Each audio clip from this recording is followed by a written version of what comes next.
आज का बाइबल का वचन एजिकल का ग्रंथ अध्याय 18 वचन 1 से 10, 13 और 30 से 32। और आज का सुसमाचार सन्मति के अनुसार अध्याय 19 वचन 13 से 15। एजिकल का ग्रंथ अध्याय 18 वचन 1 से 10, 13 और 30 से 32। प्रभु की वाणी मुझे यह कहते हुए सुनाई दी, तुम लोग इज़राइल देश के विषय में यह कहावत क्यों दोहराते हो? बाप दादों ने खट्टे अंगूर खाए और बच्चों के दांत खुरदरे हो गए। प्रभु ईश्वर यह कहता है, अपने अस्तित्व की शपथ, कोई भी इजरायली यह कहावत फिर नहीं दोहराएगा। सभी आत्माएं मेरी ही है, पिता की आत्मा मेरी है और पुत्र की आत्मा भी।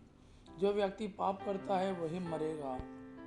यदि कोई मनुष्य धार्मिक है और संहिता तथा न्याय के अनुसार आचरण करता है, यदि वह पहाड़ी पूजा स्थानों में भोजन नहीं करता और इजरायली प्रजा की देवमूर्तियों की ओर आंख उठाकर नहीं देखता, यदि वह पराई स्त्री का शील भंग नहीं करता और ऋतुमती स्त्री के पास नहीं जाता, यदि वह किसी पर अत्याचार नहीं करता, अपने कर्जदार को उधार लौटाता और किसी का धन नहीं चुराता, यदि वह भूखों को भोजन और नंगों को कपड़े देता, यदि वह ब्याज लेकर उधार नहीं देता, सूदखोरी अथवा अन्याय नहीं करता और दो पक्षों का उचित न्याय करता है, यदि वह मेरे विधान के अनुसार आचरण करता और मेरे नियमों का निष्ठापूर्वक पालन करता है, तो ऐसा धार्मिक मनुष्य जीवित रहेगा।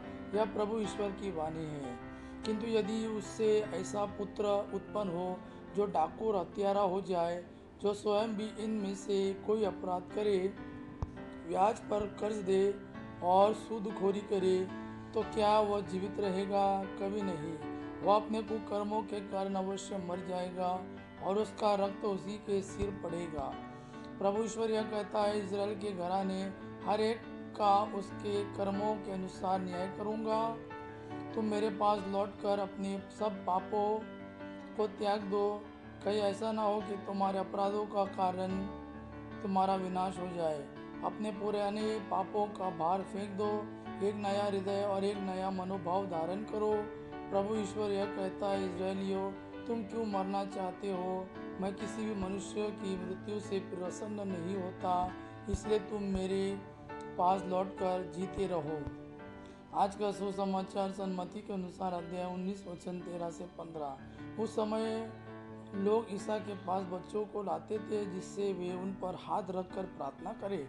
शिष्य लोगों को डांटते थे, परंतु ईसा ने कहा, बच्चों को आने दो और उन्हें मेरे पास आने से मत रोको, क्योंकि स्वर्ग का राज्य उन जैसे लोगों का है। और वह बच्चों पर हाथ रखकर वहाँ से चले गए। यह प्रभु का वाणी है। प्रभु को धन्यवाद। आबा पिता की महिमा और पुत्र यीशु का प्रेम आप पर सदा सर्वदा बना रहे। आमीन।